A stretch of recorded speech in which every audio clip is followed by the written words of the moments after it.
Hola, te invito a escuchar un nuevo episodio en mi canal de historias de vida increíbles. El invierno de este año ha sido oscuro y nublado. En el centro de la ciudad, por supuesto, no es tan evidente, porque hay demasiadas fuentes de luz alrededor. Ventanas, faros de coches, escaparates, farolas, letreros luminosos de centros comerciales. Pero en las afueras de la ciudad y más allá, cuando se pone el sol, hay verdadera penumbra.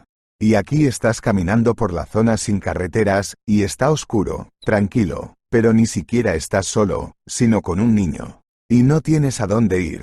El crepúsculo de principios de invierno ya había empezado a espesarse, se levantaba un viento frío, un ciclón soplaba desde el océano y lloviznaba. Estaba claro que el tiempo no estaba para andar. Diego miró inquisitivamente a su hija de 5 años. La chaqueta en la que Isabel iba envuelta con aire de importancia era bastante ligera. Los vaqueros que había donado gente amable tampoco eran adecuados para este tiempo. Era más bien primavera o verano, como decían los diseñadores de moda. Se rodeó el cuello con su larga bufanda y se puso en cuclillas delante de la niña. «Vamos a calentarte».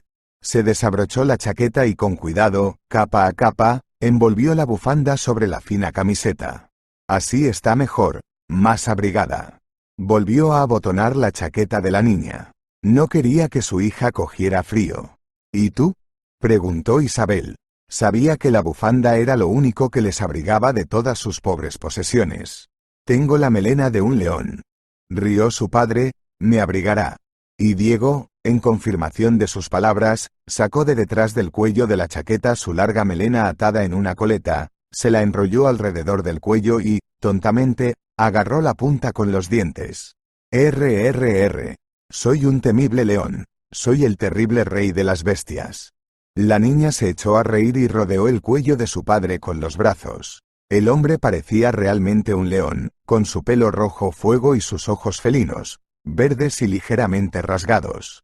«Tú eres un cachorro de león valiente y yo soy un león feroz».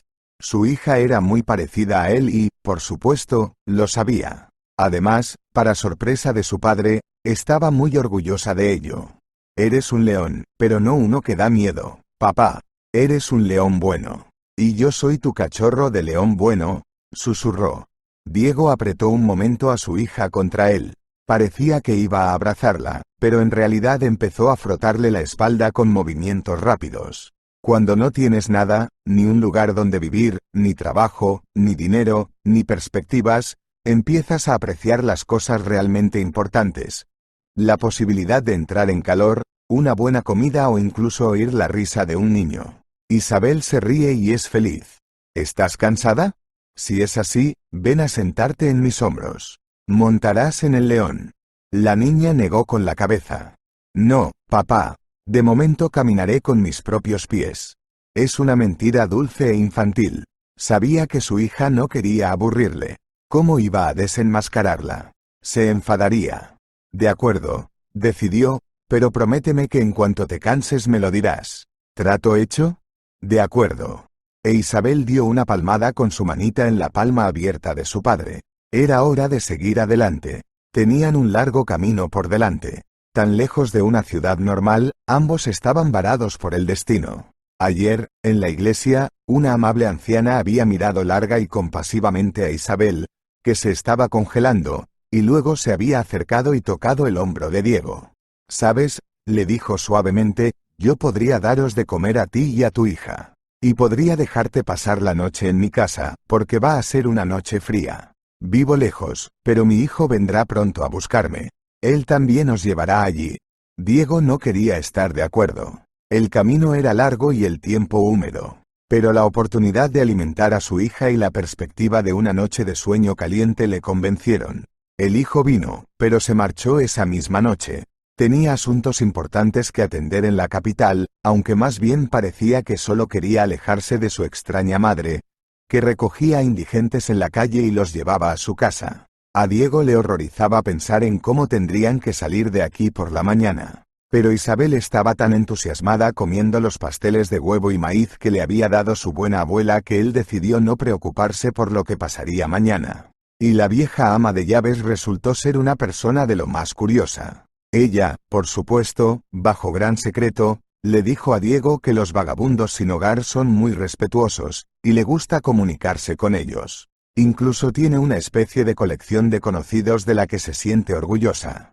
Por ejemplo, un tramposo de las cartas que una vez fue un hombre terriblemente rico, pero no supo ahorrar y acabó sin hogar.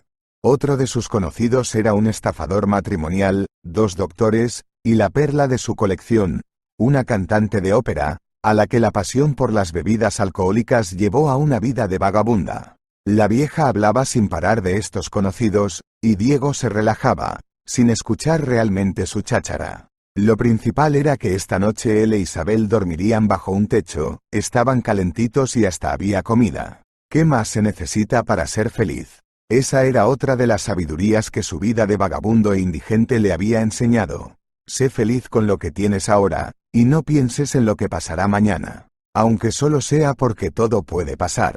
Antes, cuando Diego tenía su propia casa de lujo y siempre disponía de mucho dinero, sabía que la vida era imprevisible, pero solo hasta cierto punto. Por ejemplo, sabía con certeza que mañana tendría la comida que había visto en la nevera el día anterior, que no se congelaría en invierno ni se quedaría sin luz por pagar puntualmente las facturas de los servicios públicos. Y desde luego no se quedará sin su casa. Aunque solo sea porque no hay guerra, no hay terremotos en su región y el sistema de alarma contra incendios funciona correctamente. Y cuando se encontró en la calle, se dio cuenta de que todo puede ser temporal y poco fiable. Por eso debe ser feliz con lo que tiene aquí y ahora. Creo que se llama vivir el momento. La casera les llevó a una habitación alejada, con una diminuta ventana en el techo. Diego supuso que probablemente era una especie de taller casero. Pero hacía calor y había una cama grande con sábanas limpias. Esta cama la hizo mi marido para nuestra boda, dijo la anciana. Nos ha servido durante casi 30 años, pero ahora es demasiado grande para mí. Ponte cómoda, no te molestaré. Isabel se durmió rápidamente, abrigada en la pesada manta, y Diego permaneció despierto largo rato, escuchando los ruidos de la casa. El ama sufría claramente de insomnio, caminando por la casa, ajustando constantemente algo, o tarareando una canción. Pensó con compasión que eso es lo que ocurre cuando un hombre se queda solo. Se entretiene socializando con vagabundos, incluso teniéndolos en su casa, y luego no puede dormir. Quizá la pobre abuela le tenga miedo. Piensa que ha dejado entrar a un extraño en casa, ¿y si la ataca? O le roba algo valioso.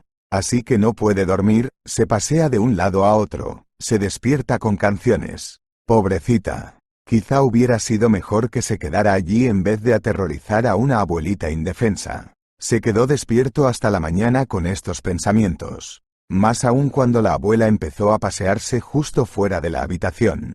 Por la mañana, la anciana los acompañó hasta la puerta y les indicó la dirección en la que debían caminar hasta el pueblo. Les dio una bolsa de pasteles para Isabel y unas jugosas y bonitas manzanas rosas para el camino. El camino hasta el pueblo fue largo, pero a Isabel le pareció interesante. La niña miraba con deleite los enormes troncos de los árboles, los colores multicolores de las hojas otoñales y buscaba algunas plantas comestibles con excitación despierta. Incluso consiguió encontrar algo y Diego respiró aliviado. Esta noche no se irían a la cama con hambre. Sed felices con lo que tenéis. Algunos de los transeúntes, a los que Diego pidió indicaciones, también les dieron la noticia de que en algún lugar más allá de la cuarta curva de la carretera principal parecía haber una mansión abandonada. Hacía tiempo que nadie vivía allí, pero Diego e Isabel podrían pasar la noche allí. Ahora Diego contaba ansiosamente los minutos que faltaban para la tan esperada e importante parada, donde por fin podrían descansar y tomarse un respiro. Se preguntaba si aquella casa estaría en ruinas. Si habría otras personas viviendo allí ahora, tan desamparadas como él e Isabel. Hacia la mitad del camino, la carretera empezó a desviarse. Para ser más precisos, aquí debió de haber una vez una carretera, y antes debió de ser posible circular por ella. Pero eso fue hace mucho tiempo. Ahora era un asqueroso amasijo de baches, tierra, polvo y hojas caídas. Isabel se adelantó con valentía, pero su padre la sujetó por el brazo. No. Hija, espera. ¿Por qué? Ahí está esa casa. Corramos hacia ella. Sonrió y cogió a su hija en brazos. La casa está ahí de verdad, hija, pero tenemos que andar unos 200 metros hasta ella. Y todavía no tenemos botas de goma especiales para ti, ¿verdad? Así que guardemos tus botas. ¿Y tus zapatillas? Preguntó razonablemente. Tampoco tienes zapatos adecuados, te mojarás y ensuciarás. A veces Diego pensaba que un poco de descuido por parte de su hija no le vendría mal. Pero no hay nada que hacer.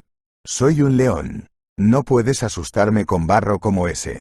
Diego rugió con fuerza y corrió por el barro, saltando de un lugar más limpio a otro. Isabel reía alegremente en sus brazos. De repente, Diego se detuvo bruscamente y se quedó quieto, acunando a la niña en brazos. Un enorme coche negro pasó rugiendo a toda velocidad, levantando una fuente de barro bajo sus ruedas. Los faros les cegaron.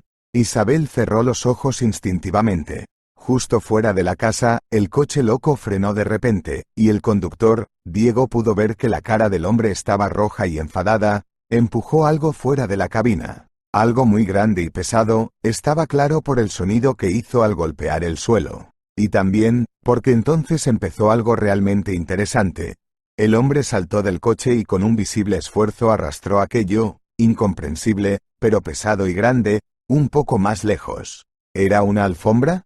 Parecía una alfombra, aunque Diego no podía verla bien. El maldito coche le tapaba la vista. Y el conductor volvió un minuto después, se subió y aceleró. Diego, ya fuera por precaución o simplemente por reflejos, se agachó. Sería mejor no estar a la vista. Sin embargo, probablemente se preocupaba por nada. Parecía que aquel tipo agitado al volante del coche no veía nada ni a nadie, salvo su propio deseo de alejarse de aquí. Papá, dijo Isabel mientras el coche se alejaba a toda velocidad, ¿a qué venía aquello? Era una buena pregunta para una hija. Y muy oportuna. Era una pena que no pudiera encontrar una respuesta de inmediato. Diego se esforzó por darle a su voz el tono más despreocupado posible. Bueno, no creo que fuera para tanto. Supongo que el tipo estaba buscando un contenedor y no lo encontró. Así que tiró la alfombra aquí mismo. Ojalá pudiera encontrarla. Se estiró soñadoramente la niña. Podemos traerla a nuestra casa y tumbarla. Podríamos sentarnos y jugar en ella. ¿Tenías una alfombra antes, papá? Sonrió con tristeza. Tenía más que eso. Pero, por supuesto, también tenía una alfombra. Era suave, blanca como la nieve, de pelo largo. Si no fuera por el ama de llaves, les habría costado mucho limpiarla. El propio Diego, por cierto, estaba en contra de un lujo tan poco práctico. Pero su mujer quería más lujo en la casa. Había una alfombra, y a ti te gustaba jugar en ella, hija mía. Punto. No lo dijo en voz alta. ¿Por qué molestar a su hija? No me acuerdo, hija. Tal vez sí, tal vez no. Entonces encontrémoslo. Vamos, papá. Tengamos nuestra alfombra. ¿Dónde podemos encontrarla en esta oscuridad y este crepúsculo? Nunca debí contarle lo de la alfombra. Se reprendió a sí mismo. Menos mal que el tipo no encontró el vertedero. Se hartó de la vieja alfombra. La miró y escupió. No me molestaré con ella. La tiraré. ¿Y si hay algo envuelto en esa alfombra? ¿Un ser vivo, por ejemplo? ¿O medio vivo? ¿O nada vivo? El cadáver de un enemigo, por ejemplo. No, eso es basura. ¿Quién tiraría así un cadáver a la puerta de su casa? El cadáver estaría enterrado en algún lugar del páramo, no en una alfombra. Papá, siguió suplicando Isabel. De acuerdo, dijo Diego con severidad, vamos a buscar la casa. Si vemos esta alfombra por el camino, nos la llevamos. Y si no, la dejaremos ahí tirada. No tiene sentido buscar alfombras en la oscuridad. Trato hecho, la hija aceptó. Pero Diego la sintió cruzar furtivamente los dedos. Tenía tantas esperanzas de que encontraran la alfombra. Era una pena decepcionarla, una cosita tan dulce. Él, en cambio, espera otra cosa. ¿No debería cruzar los dedos para tener suerte? Después de todo, él, Diego, sería muy feliz si la alfombra, o lo que fuera, no apareciera en su camino. Pero no tuvo suerte. Nada más llegar a la casa tropezó con algo que parecía un tronco caído, pero que no era de madera en absoluto, sino más bien blando. Es una alfombra. La hemos encontrado. Sí, sí. Isabel se retorció de alegría en brazos de su padre. Papá. Dijiste que si la encontrábamos nos la llevaríamos, lo prometiste, ¿te acuerdas? Me acuerdo, suspiró Diego, pero ahora tendréis que ir andando. No puedo llevaros en brazos. Se agachó, rodeó con los brazos el pesado rollo y se lo echó al hombro. Es una alfombra pesada. Hija, no te alejes ni un paso de mí. Mejor aún, agárrate a mi chaqueta. Venga, vámonos. La casa estaba a la vuelta de la esquina. ¡Ay! Gritó Diego y se detuvo. Justo entonces alguien, al parecer era la alfombra, le había pinchado en el cuello. La hija se detuvo inmediatamente a medio paso y miró a su padre. ¿Qué pasa, papá? Mierda. Se avergonzó aún más, buscando palabras. Es una estupidez, me parecía que esta alfombra daba patadas, o algo así. Seguro que me lo estoy imaginando. Bueno, haz lo que quieras, pero será mejor que entremos, comamos y nos vayamos a la cama. Agarró su hallazgo más cómodamente. A lo mejor es una alfombra voladora. La niña se dio cuenta al instante, quiere salir volando, así que está pateando. Exacto. Diego se regocijó, entonces, podemos dejarlo ir. Déjalo volar. Déjalo ir, Isabel asintió con importancia, primero lo miraré, y luego lo dejaremos ir. Entonces Diego comprendió que no podría librarse de aquel dudoso regalo del destino. Pero la casa resultó ser un lugar muy agradable. Sinceramente, incluso había una linterna sobre la mesa y, lo que era aún más sorprendente, funcionaba. En un rincón había un sofá cubierto con una manta en el que cabían 2 adultos, y en un pequeño armario un juego de sábanas. Al menos en eso tuvimos suerte. Diego sonrió, aliviado por quitarse la manta de encima. Ahora pondremos la alfombra y quedará precioso. Dijo Isabel alegremente, pero enseguida dejó de hablar. La alfombra golpeó el suelo y se oyó un gemido inconfundible. Papá, dijo la chica en un susurro cuando recuperó el sentido del habla, ¿has oído eso? El gemido, largo y fuerte, se repitió de nuevo. Diego asintió en silencio. Era como si hubiera intuido que nada bueno iba a salir de aquel descubrimiento. ¿Qué había que hacer ahora? Delante del niño desenvolverlo no está permitido. ¿Quién está dentro? ¿Y qué forma tendrá?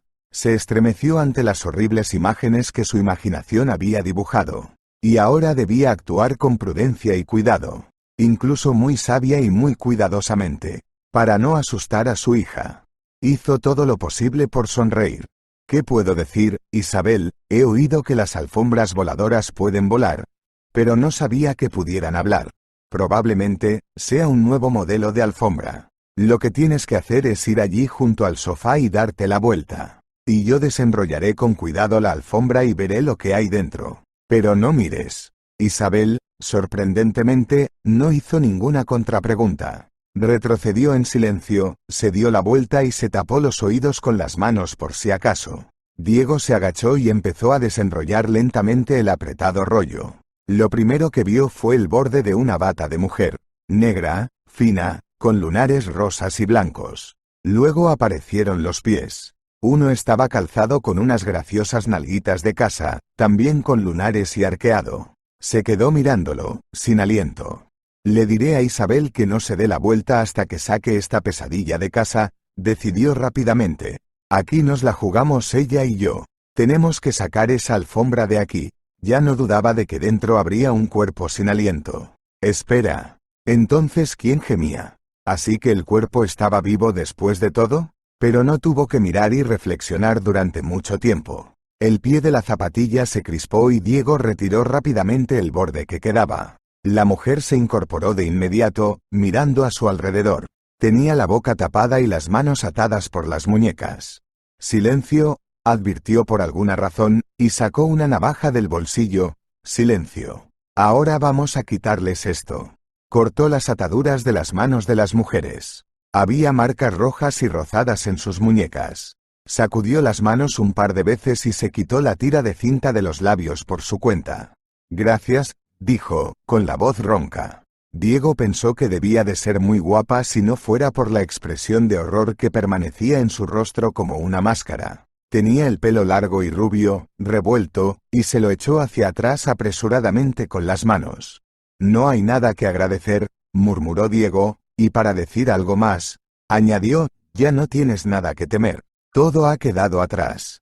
Ya lo veo. De todos modos, me gusta más estar aquí que en la alfombra. Intentó sonreír. ¿Cómo se llama, buen hombre? Me llamo Diego. Y allí está mi hija Isabel. Creo que le apetece un poco de agua. Tenga, llevo un poco. Sacó una petaca y se la dio. La mujer asintió agradecida y bebió un sorbo con avidez. ¿Tiene hambre? Tenemos comida. La mujer sonrió, una sonrisa de verdad esta vez, mostrando unos dientes blancos y uniformes, y se puso en pie con un gemido. No era para menos. Llevaba tanto tiempo atada que le dolían todos los músculos del cuerpo. Me moveré un poco y se me pasará, dijo en respuesta a la mirada compasiva del hombre. ¿Qué tienes ahí? ¿Comida? Yo también puedo ayudar a cocinar. Deja que te ayude. Finalmente, la hija se dio la vuelta y miró fijamente a la extraña mujer, vestida de forma casera. Hola, Isabel, dijo la mujer, ya ves lo que son hoy en día las alfombras voladoras. Con un regalo dentro. Lástima que al nuevo dueño no le gustara y me echara con la alfombra. Es una pena, murmuró la chica, podrías haber vuelto a la tienda. Es una verdadera lástima. Pero ya está todo bien. Tengo suerte de haberte conocido. Y ahora voy a ayudar a tu padre a preparar la cena. ¿Hay electricidad aquí? No, dijo Diego, podemos cocinar en el fuego, haré una hoguera. ¡Qué bueno! Sabrá aún mejor en un fuego abierto. ¿Y tú, cachorrito de león? ¿Vas a ayudarnos? No, dijo el padre con firmeza, la niña está cansada. Acuéstate, Isabel, en este sofá. Y cuando esté listo, te traeremos algo de comer. Estaremos cerca. Podrás vernos por la ventana mientras cocinamos. Y en cuanto a nuestro invitado, ¿no tendrá frío? Su bata estaba realmente fuera de temporada. Muy fina y ligera. Aquí hay una manta. Isabel se dio cuenta enseguida y cogió una tela escocesa del sofá. Toma, envuélvete en ella y estarás tan abrigada como con una chaqueta. Gracias. Eres muy lista, rió la mujer y acarició a la niña del pelo rojo. Como su padre, sabes, el fabricante de la fábrica de alfombras Avión no me dio ningún nombre, pero creo que puedes llamarme Cristina. Trato hecho. Rió la niña y se subió con los pies al sofá, que, al parecer, ya había equipado completamente para su lugar de dormir. No tenía ningún miedo de aquella extraña mujer. Al contrario, Isabel empezó inmediatamente a contarle algo, como si se tratara de una vieja amiga. Diego sonrió y fue el primero en salir de casa. Las chicas parecían llevarse muy bien. ¡Qué bien! Voy a por ramitas secas para el fuego, dijo. Por suerte, había más que suficientes alrededor de la casa. Cristina, con una manta sobre los hombros, salió 10 minutos después. Diego acababa de encender un pequeño fuego. En silencio, empezó a cocinar con ella. Su niña está realmente muy cansada. Se comió la última manzana y se durmió enseguida, dijo. Diego asintió en silencio. ¿Y no quieres preguntarme nada? Cristina volvió a romper el silencio. No, respondió con sinceridad, estás vivo. Eso es bueno. Y ahora podemos comer. Duerme ahí en el sofá, hay sitio suficiente para ti. Y por la mañana decidirás cómo quieres vivir tu vida. Y ni siquiera te interesa. Me temo, rió brevemente, que ya he visto lo más interesante. Ese hombre que te envolvió en una alfombra y te echó. Y su coche. Es obvio que no has venido aquí a buscarte la vida. ¿Estás segura? Ella sonrió, y si te dijera que fue al revés. Vengo de una vida demasiado buena. Eso según los competidores. Peor, respondió ella con tristeza, según los familiares. El que me trajo aquí es mi hermanastro paterno. Es divertido, ¿no? Sí, fue terrible, dijo Diego, tú y él os repartisteis la herencia. ¿Tú eras la hija predilecta y tu padre te dejó a ti el negocio y a tu hijo nada? Se nota que eres un buen padre para tu hija, rió Cristina, sabes cómo comportarte con un hijo y cómo cuidarlo. Pero en mi historia era un poco más complicado. Verás, adivinaste lo de la herencia, pero yo no la recibí de mi padre. ¿De tu madre, entonces? No, no sé dónde está mi madre. Ni siquiera sé si está viva. Lo heredé de mi marido. Me casé pronto, muy pronto. Acababa de cumplir 18 años y me casé. Fue un error. El amor es una cosa seria, dijo filosóficamente, Así que te enamoraste tanto que te casaste enseguida. No, supongo que huía de la pobreza. Tendrías que haber visto el tipo de familia que tenían mis padres. Papá era un soñador, un conocedor de las bellas artes. Bueno, amable, pero no de este mundo. Se casó con mamá, aunque solo porque estaba embarazada. Nació un hermano. Y en su vida, en la vida de papá, era como si nada hubiera cambiado. Así como fue un ocioso altivo, así permaneció. Iba a veladas de poesía, leía libros, dibujaba un poco. También fue voluntario en refugios de animales. Todas estas cosas, por supuesto, son brillantes y buenas, pero no dan dinero. Y mi madre hacía lo que podía. Trabajaba de conserje por la mañana y luego corría al taller. Era costurera. A menudo traía a casa todo tipo de retales y luego nos cosía ropa a mi hermano y a mí. Y cosía muy bien. Siempre íbamos bien vestidos, algunos incluso nos tenían envidia. Pensaban que vivíamos muy bien. Y después del taller, mamá se buscó un tercer trabajo, como empaquetadora. Allí, sin embargo, el trabajo era por turnos, y de vez en cuando conseguíamos dormir más. Y en casa. Bueno, ¿qué le esperaba en casa? Dar de comer a los niños, luego la colada, la limpieza, mi hermano y yo haciendo los deberes. Y papá, se sentaba en el sillón con un libro. O se sentaba al piano, era uno viejo. Mi padre lo había comprado barato en algún sitio, aunque nadie más en la casa tocaba. Y aquí está, ocupando media habitación, y papá intenta tocarlo. O en una velada poética lee poemas, compone los suyos. Y en casa la comida son patatas y, si tiene suerte, un trozo de carne. Y si no tiene suerte, solo patatas. Así es como vivíamos. A veces mamá discutía con papá y le decía, ¿por qué no vas al menos a trabajar de vigilante? Es lo mismo que en casa. Te sientas a leer libros, solo que te pagan por ello. Pero papá no quería trabajar. Decía que se moriría trabajando. Y mamá jura y perjura, y luego todo vuelve a ser igual. Papá está solo, y nosotros también. Y un día ocurrió algo. El taller de mamá cerró, y ella aún no había encontrado un nuevo trabajo. Y se acercaba el cumpleaños de mi hermano, que entonces era pequeño, solo tenía 7 años. El niño espera regalos, alguna fiesta. Y solo teníamos dinero para comer. Papá estaba perdido en su arte, como siempre.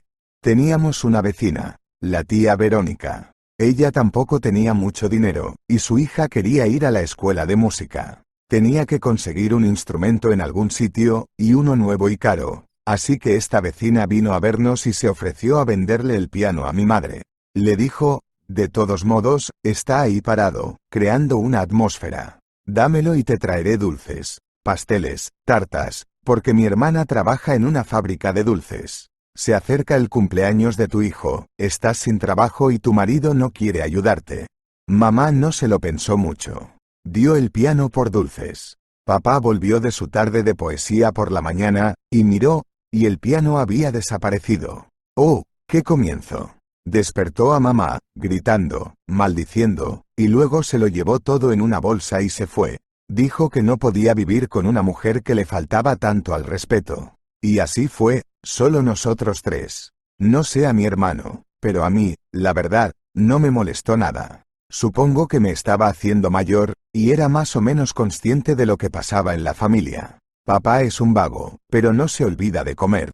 Pero mamá está agotada todos los días. Ni siquiera sé cómo se las arregla para hacerlo todo.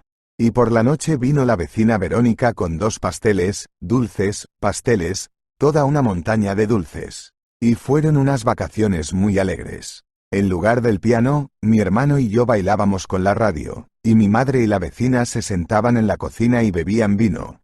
La vecina también lo traía. Y me parece que en aquel momento mamá celebraba su liberación. Es cierto que su alegría no duró mucho. Mi padre volvió una semana después y, por supuesto, se arrepintió. Prometió encontrar un trabajo y madurar de una vez. Y todo siguió como siempre. Mamá, para entonces, había conseguido trabajo en otro taller, y ya no estaba en casa todo el día. Quizás se sentía mejor porque no estábamos solos con mi hermano. Después de todo, papá estaba allí y podía cuidarnos. Un día no volvió a casa. Cuando me fui a la cama, encontré una carta de mamá debajo de la almohada. Me encerré en el baño y la leí a solas. Mamá escribía que no le quedaban fuerzas para llevar sola a toda la familia y que había conocido a un buen hombre que la llevaría lejos de aquí. Prometió enviarnos dinero. Y lo hizo. Pero papá lo recibió, y se lo gastó todo en libros, en sus tardes de poesía, en fin, que no vivimos mejor, sino mucho peor. Desde que tenía 13 años, corría a repartir el correo por la mañana. También limpiaba los suelos de nuestro barrio. Apenas teníamos para comer, pero estábamos vivos, y eso estaba bien. Cuando terminé el instituto, fui a la escuela de cocina, y al mismo tiempo conseguí mi primer trabajo de verdad, de camarera en una cafetería. Era un lugar agradable, lleno de gente, y lo más importante, buenas propinas. Y allí conocí a mi futuro marido. Era muy divertido. Venía por la mañana, antes del trabajo, a la hora de comer e incluso por la noche. Se sentaba, pedía algo y fingía leer un libro. Y no dejaba de mirarme. Me miró durante un mes y luego decidió invitarme a salir. Acepté, simplemente porque nunca antes había tenido una cita, y además un tipo tan interesante, guapo, y se nota que con cerebro. No esperó mucho, y en el segundo encuentro me propuso matrimonio. Yo estaba incluso confusa. En aquella época no pensaba en el matrimonio. Y entonces, de algún modo, me senté a pensar, y me di cuenta de que era una oportunidad. Me gustaba, tenía un buen trabajo y no era nada codicioso. Al menos habría aprendido con él, habría puesto los pies en la tierra de alguna manera. Todavía tenía que criar a mi hermano. No podía confiar en mi padre. Un mes después me convertí en su novia, y esa fue la noticia que mi padre no pudo soportar. Se le paró el corazón, se desmayó, y eso fue todo. La ambulancia ni siquiera llegó a tiempo. Probablemente, esté mal decir esto, pero creo que tenía miedo de que yo era la única que trabajaba, y entonces nos dejaban llevarnos a casa algo de comida del restaurante. Ahora me fuera de casa y él tuviera que mantenerse solo a sí mismo y a su hijo. Para entonces ya no había cartas de mi madre. No sé por qué. Quizá incluso había muerto. Así fue como me convertí en esposa a los 18 años. Realmente tuve un marido maravilloso. De verdad, no me puedo quejar. Era un hombre muy amable y razonable. Se llevó a mi hermano a vivir con nosotros, lo metió en una buena escuela, contrató tutores para él. Mi hermano se convirtió en un excelente estudiante de inmediato. Bueno, casi inmediatamente. Mi marido siempre me decía que ni se me ocurriera dejar los estudios y quedarme en casa para cuidar de mi hermano. Quería que terminara mis estudios y luego trabajara para ganar experiencia. Y luego me compraría un restaurante. Me dijo, no sé qué puede pasar en la vida. Quiero asegurarme de que puedas ganarte el pan. Como él sentía. Eso hice. Estudié. Trabajé. Mi marido me compró un restaurante, como me había prometido una vez. Me ayudó mucho en general, me dio consejos, y las cosas fueron bien. Mi hermano ya había terminado los estudios, estaba en cuarto de física. Y mi marido no se olvidó de ocuparse de él. Inmediatamente después de la escuela lo envió a un curso de conducción y le regaló un coche. No era el mejor, pero era muy fiable. Dijo que tendría que ganar su propio dinero para un coche de lujo. Entonces él lo cuidaría. Y después del tercer año, compró un piso. Un apartamento de 2 habitaciones, muy bonito. Me dijo, serás una persona independiente cuando te gradúes en la universidad. Tendrás un piso, ya tienes coche, y un diploma de una escuela de clase. Tu hermana y yo te hemos dado un comienzo, y luego te valdrás por ti mismo. Es razonable, dijo Diego, es un buen comienzo. Podrás hacer tu trabajo en paz. Carlito, mi hermano, no estaría para nada de acuerdo contigo. Incluso entonces puso esa cara, como si esperara que mi marido y yo le mantuviéramos el resto de su vida, y ahora estuviera tan decepcionado. Pero no nos importaba. Es un niño, ¿qué va a entender? Sobre todo porque puso mala cara, pero no dijo nada. Terminó sus estudios, defendió su título, consiguió un diploma, empezó a vivir separado. Mi marido y yo suspiramos tranquilamente, aquí y criado a nuestro adolescente.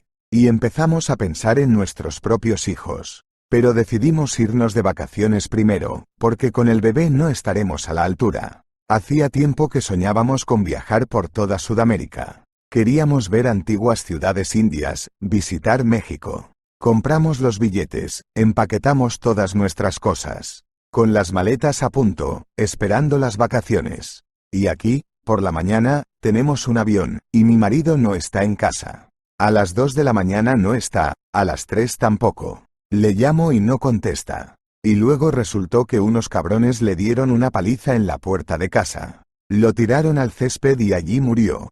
Guardó silencio un rato y se quedó mirando las brasas del fuego. Diego le quitó silenciosamente de las manos el palo con el que había estado regulando el fuego. ¿No tienes frío?, preguntó. Coge mi chaqueta. Cristina negó con la cabeza.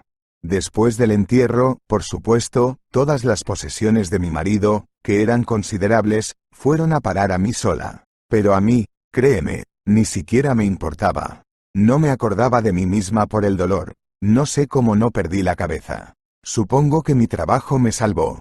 Viví en el trabajo durante 6 meses. A veces incluso me quedaba a dormir en el restaurante porque no podía quedarme en casa. Todo allí, cada gancho, cada toalla me recuerda a mi marido. No, en casa me volvería loca.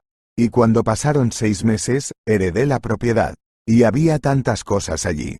Tuve que ordenarlo todo para no perder nada. Miles de cosas. Y entonces Carlitos se volvió loco. ¿Por qué?, se preguntó Diego. No lo sé. Gritaba que a mí me habían regalado semejante fortuna y que él nunca ganaría tanto dinero. Que todo me caía del cielo, y que él tenía que ganarse hasta el último céntimo para alimentarse. Se sentía mal. Le recordé que gracias a mi marido tiene una educación prestigiosa, piso y coche propios. Es un sueño. No pidas préstamos, no te líes con hipotecas, limítate a trabajar, haz carrera, crea una familia, si es que existe ese deseo. Al fin y al cabo, ya tienes lo más importante. Vivienda, trabajo, incluso transporte. Pero explícaselo a alguien como mi hermano. No me habló durante una semana. Pero luego pareció descongelarse. Vino a visitarme como un hombre, con un ramo de flores, una tarta y una botella de mi vino favorito. Y se inventó una razón tan buena que yo no entendía nada. ¿Y por qué iba a sospechar de él?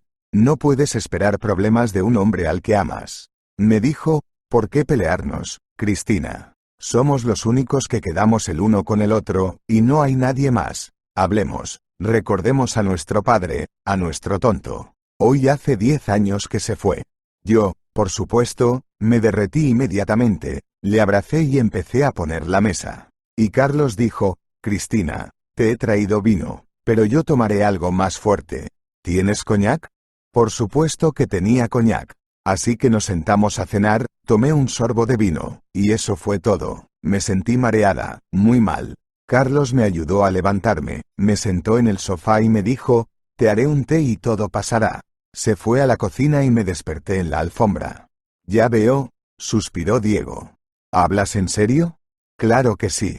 Tu hermano pequeño lo tenía todo pensado. Te lo dijo él mismo, somos los únicos que quedamos. ¿Recuerdas? Entonces, si tú te vas, ¿quién se quedará con tu fortuna? Mi hermano, susurró Cristina, pero lo hizo todo solo por el dinero. Diego rió entre dientes. ¿Por qué no? Me quedé sin casa por culpa del dinero. ¿Por quién? Mi mujer, la madre de Isabel. Una vez tuve dinero y posición social. Y, como pensé en ese momento, un gran amor. Estuve un tiempo trabajando en España y conocí a una chica rusa. Era una persona interesante, aparentaba unos 30 años, y luego supe que tenía 10 más. Era preciosa. No sé. Quizás sea cirugía plástica, no lo sé. Pero es preciosa. Su cara es tan hermosa, piel clara, y ojos grandes, nariz fina, labios regordetes, sonriente. Y se movía como una bailarina. Tiene una gracia especial. Debes haber notado el vestido blanco y el pelo negro, lacio, grueso, pesado, nudo en la parte posterior de su cabeza. La vi y me perdí. No importaba que fuera mayor que yo, y lo que decían de ella, y decían muchas cosas interesantes. Por ejemplo, que su primer marido era un vago inútil y que ella lo había dejado por un personaje genial. Él era unos 30 años mayor, y murió rápidamente, dejándoselo todo. Y no un año después, se lió con uno de sus socios. Y mientras él trabajaba, ella se divertía a tope. Eso me dijo un compañero cuando vio que yo había perdido la cabeza por amor. Conocía a esta señora desde hacía mucho tiempo, era amigo de su difunto marido. Me advirtió que no me involucrara con ella. Pero no me importó. Nos casamos rápidamente y luego nació Isabel. Yo tenía muchas ganas de tener hijos, pero mi mujer empezó a decir que era vieja, que le daba miedo dar a luz y que, en general, no quería estropear su figura con el embarazo. Me di cuenta de que no podía convencerla, así que pagamos un vientre de alquiler. Mi carrera iba viento en popa. Pero fui un tonto al ponerlo todo a nombre de mi mujer. Lo hice todo estúpidamente. Tenía miedo de que si me pasaba algo, ¿cómo vivirían ella e Isabel? Los buitres rivales se abalanzarían. Siempre hay muchos cuando un hombre tiene dinero. Tienen contactos, abogados, de todo. Y mi mujer, eso creía yo entonces, una persona frágil, no entendida en asuntos de leyes. Pero resultó que era yo quien no entendía nada de eso. Isabel tenía 3 años cuando mi mujer me hizo una reverencia. Después de haberme quitado todo lo que tenía. Con una destreza tan magistral que me maravillé. Cuando nos divorciamos, todo estaba vendido. Ella tenía mucho dinero y mi hija y yo éramos unos vagabundos. Lo que estaba registrado a mi nombre, bueno, había documentos falsificados y muchas otras cosas. Nunca le oculté nada, se lo conté todo. Ella fingía que no entendía nada, por supuesto. Pero en realidad escuchaba con mucha atención. Mis amigos, que eran amigos, rápidamente fingieron que no me conocían. Al parecer había más buitres a mi alrededor de lo que yo pensaba. ¿Y su mujer? Ahora se rumorea que está de vuelta en España, seduciendo a algún artista famoso. Pero te miro, Christine, y pienso que debo ser afortunado. Al menos no intentaron matarme. Lástima. Suspiró Cristina, y ante la mirada sorprendida de Diego, explicó, aún así, es una pena. Vivías como un hombre, lo tenías todo, y ahora andas vagando así, y con un niño. ¿Cómo pudo tu mujer hacer una cosa así?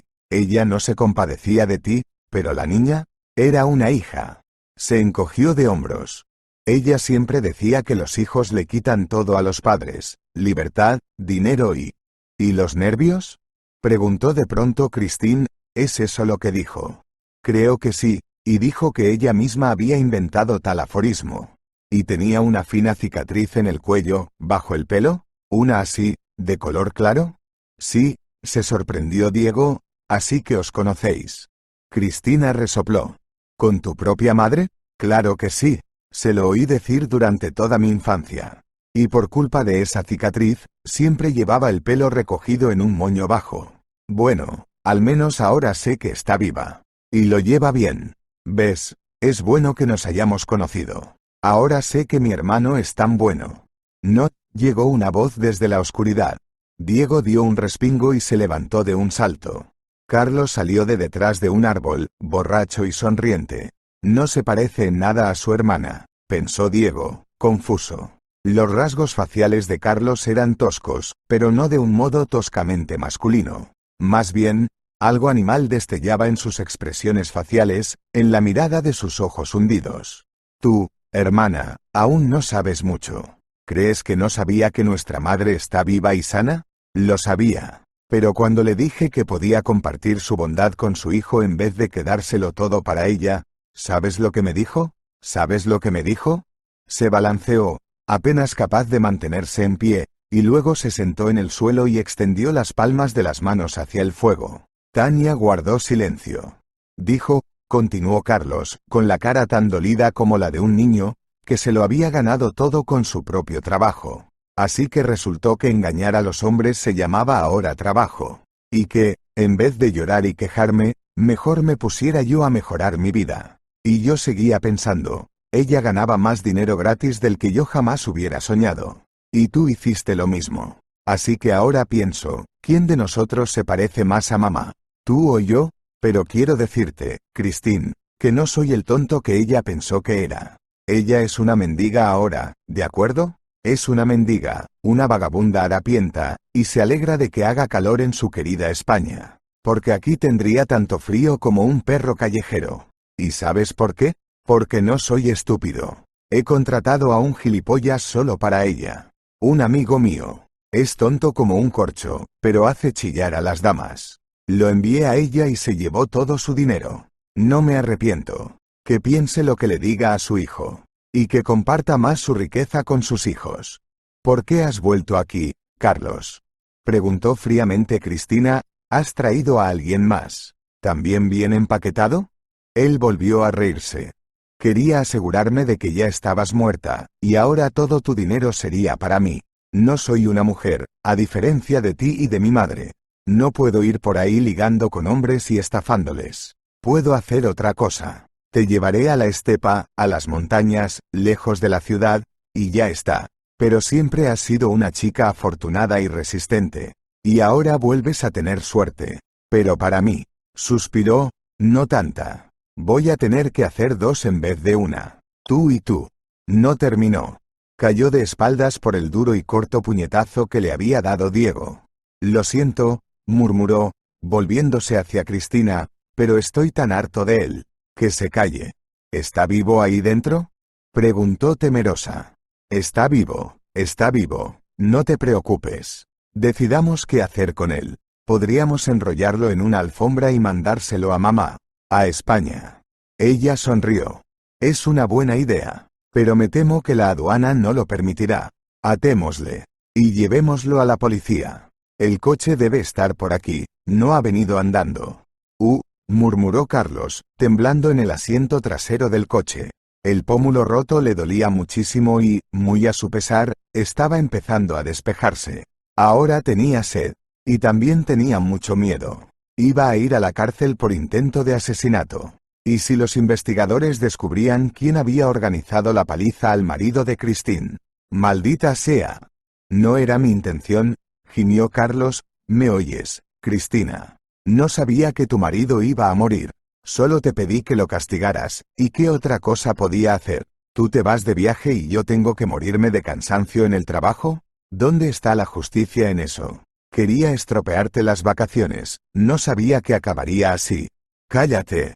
Eso se lo dirás al investigador de la policía, pero no hace falta, le cortó su hermana, sin apartar los ojos de la carretera. Diego estaba sentado a su lado, con su hija dormida en brazos. Volvió a mirar a Carlos. Y tú y la policía compartiréis las coordenadas de tu madre, jovencito. Tengo que hacerle unas preguntas importantes.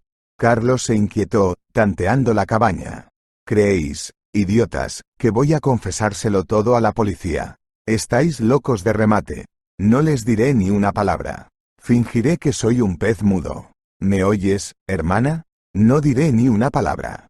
La voz de Christine era seca y seria. Apartó una mano del volante y se sacó algo pequeño y negro de detrás de la oreja. Es un bicho, le explicó al aturdido Diego. Después de la muerte de mi marido, la policía me advirtió de que mi hermano Carlos podría estar implicado en el caso. Y cuando empezó a flipar con la herencia, insistieron en ponerme un rastreador.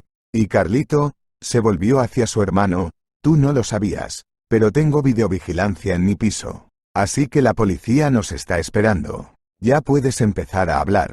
Cuando Carlos fue recibido en comisaría, ya era de día.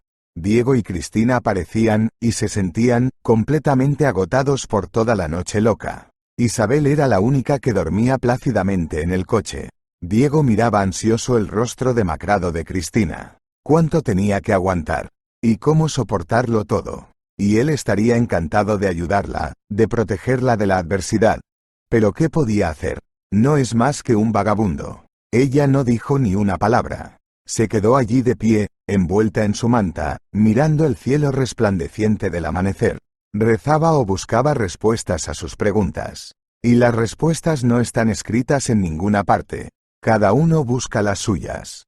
¿Qué será de ti ahora? Preguntó Diego, pensativo. Cristina tenía la cara pálida, con ojeras de una terrible falta de sueño. Incluso su pelo, que había trenzado apresuradamente, parecía triste. ¿Estaba más apagada o algo así? Has perdido a tu último ser querido. Bueno, no el último, le aseguró, porque Isabel es mi hermana materna. Y créeme, no dejaré que ni ella ni tú vayáis vagando por el mundo. Ahora iremos a mi casa y os quedaréis los dos en mi piso hasta el juicio. Oh, no, protestó, No queremos incomodarte, y no es conveniente. Muy conveniente, dijo Cristina con una suave presión, incluso me harás un favor si aceptas. Verá, todavía me siento incómoda cuando estoy sola en casa. Ni siquiera tengo gato, porque mi marido era alérgico. Hágalo, por favor. Realmente me haría sentir mejor. Tengo 5 habitaciones, podríamos montar una guardería para Isabel en una. Y en la otra, podríais instalaros vosotros solos. Sacudió la cabeza. No puedes hacer eso, Cristina. Y después del juicio, sí, estoy segura de que cuando salgan a la luz las maquinaciones de Carlos, también serás indemnizada y podrás empezar de nuevo. Eso le convenció. Solo hasta el juicio, Cristina. Y luego Isabel y yo nos iremos. Te irás, pero seguiremos siendo amigas. Nos visitaremos. Prométemelo. Te lo prometo. La investigación duró 6 meses, y Diego se asombraba de la cantidad de detalles nuevos que aprendía cada día. Por ejemplo, sobre su exmujer. Resulta que de niña participaba en un grupo de baile, y ya entonces empezó a soñar con una carrera como bailarina. Incluso intentó estudiar en una escuela coreográfica, pero enseguida se dio cuenta de que no lo conseguiría. Y fue entonces cuando empezó a ocuparse activamente, incluso demasiado activamente, de su vida personal. Cristina dio a luz a su primer novio, que no quería casarse, pero pagaba fielmente la manutención de su hija. Y luego, tras una serie de aventuras, conoció al padre de Carlos, que no era reacio a establecerse con una mujer que le garantizara un techo y comida caliente en la mesa. Las infidelidades de su mujer, que él conocía, las trataba con calma. Sus amantes a menudo le pasaban dinero. Había una cosa que el marido no podía tener en cuenta, el hecho de que su mujer se preparaba cuidadosamente para escapar. Ahorraba casi todo el dinero y por las tardes asistía a cursos de inglés. Dijo a su familia que trabajaba a tiempo parcial como empaquetadora. Y las primeras horas de la mañana, se creía que en aquella época trabajaba de conserje, las pasaba en encuentros con amantes. Y en cuanto la mujer hubo ahorrado lo suficiente para mudarse, abandonó a su familia, dejando solo la carta de la que hablaba Cristina. Su hijo, muchos años después, la localizó en internet y le escribió una carta, pero se sintió decepcionado. Su madre era fría con él. Entonces pensó en una forma de vengarse de ella y dejarla sin un céntimo. Pero resultó que Carlos mentía. Había sobreestimado el mate que le había enviado a su madre. Aunque, y era difícil discutirlo, había gastado mucho en los caprichos de su joven amante, no se había olvidado de sí misma. Cuando conoció a Diego, actuó como si fuera un completo desconocido. No era alguien con quien había vivido varios años. Era extraño, pero a Diego incluso le agradaba su comportamiento distante. En el fondo, temía que ahora ella rompiera a llorar, le pidiera perdón y volviera a empezar. Entonces tendría que explicarle que era imposible. Así que prefería ese distanciamiento, esa fría inclinación de cabeza, y la completa certeza de ella de que no había hecho nada malo. Tenía que devolverle a Diego la mayor parte de lo que le había quitado. Pero a él mismo le llamó la atención otra cosa, lo fría e indiferente que miraba a su hija Cristina. Y también a su hijo. E Isabel ni siquiera parecía acordarse de la niña. No me lo esperaba, le confesó Cristina tras el juicio. No sé por qué se puso así. Nos cuidó cuando éramos muy pequeñas, trabajó tanto. Seguramente fue por eso, dijo Diego en voz baja, desnutrición. Y luego no dormía mucho, así que su psique estaba destrozada. No soportaba la tensión constante. No la juzgues, Cristina. Es una persona enferma. No sabía con qué más consolarla. Quizá no debía saber que su madre en realidad no trabajaba tanto como ella creía, que ganaba lo suficiente para mantener a la familia, pero que prefería ahorrar para poder marcharse algún día y empezar una nueva vida. Eran detalles de los que se había enterado mientras se investigaba su caso, y no sabía qué pensar de todo aquello. Y prefería no hacerlo, porque no quería entender cómo una madre podía mantener a sus hijos hambrientos durante años y soñar con el día en que los abandonaría y huiría. Es una especie de mutilación mental, volvió a decir, es imposible de entender, pero tampoco se puede medir a un tullido con la medida de uno sano. Cristina asintió. Le pareció que se quitaba furtivamente las lágrimas. ¿Hay algo que pueda hacer para ayudarla?, preguntó, Ofrecerle tratamiento. No lo creo. Probablemente, lo mejor que puedes hacer es dejarla en paz. Déjela vivir su vida como quiera. Será mejor que te tomes una taza de té y duermas un poco. Sí, está de acuerdo, y tú también. Tú e Isabel ibais a ver vuestro nuevo piso mañana. Tú también necesitas descansar. Aquella noche, mientras Diego estaba tumbado en la cama, se asombraba al pensar que había llegado el momento de que él y su hija se mudaran a su nuevo hogar. Y era tan asombroso. En 2 años de vagabundeo, nunca se había permitido ni siquiera soñar con un hogar. Sabía que si empezaba a pensar en ello, a recordarlo, se derrumbaría de inmediato. Tenía que sobrevivir, cuidar de Isabel. Pero a pesar de toda la alegría porque la vida por fin mejoraba, Diego no podía deshacerse de la tristeza. Había llegado el momento de separarse de Cristina. Ahora solo sería una invitada en su nuevo hogar. Una bienvenida, querida, pero solo una invitada que viene con regalos, se divierte y luego vuelve a su piso y a su vida. Tan lejos de ellos. Será solo una buena amiga, con la que han vivido tantas cosas juntos. Y que no diga así que él, Diego, no la quiere. Que ya conoce todas sus entonaciones, y la fina arruga que aparece entre sus cejas cuando frunce el ceño. Que sabe preparar su café favorito con leche derretida y una pizca de canela. Y sabe que le gustan 2 nueces con el café. Que la pequeña Isabel se ha encariñado con ella como lo haría con su madre. Y hace poco le susurró al oído, quiero que Cristina esté siempre con nosotros. ¿Cómo decirle eso a una mujer que había perdido marido y hermano? Y que ahora había perdido la ilusión por su propia madre. Se giró de lado con fastidio, y en el mismo segundo la puerta crujió al abrirse. Christine, ya en pijama y con el pelo suelto, entró en la habitación y se sentó en el borde de la cama. «Tú tampoco puedes dormir, ¿verdad?», preguntó en voz baja. «De verdad. Yo, ya sabes, probablemente nunca me he sentido tan sola. Siempre ha habido alguien alrededor. Mi marido, mi hermano, tú e Isabel. Y ahora. No nos vamos a ninguna parte», dijo, «viviremos separados, eso es todo. Pero siempre puedes llamarnos, venir a visitarnos. Siempre serás bienvenido». «Sí, por supuesto». Sonrió cansada y se levantó. «Tienes razón, y me he puesto como una fiera. Por el cansancio, supongo. Me voy a la cama». «Cristina».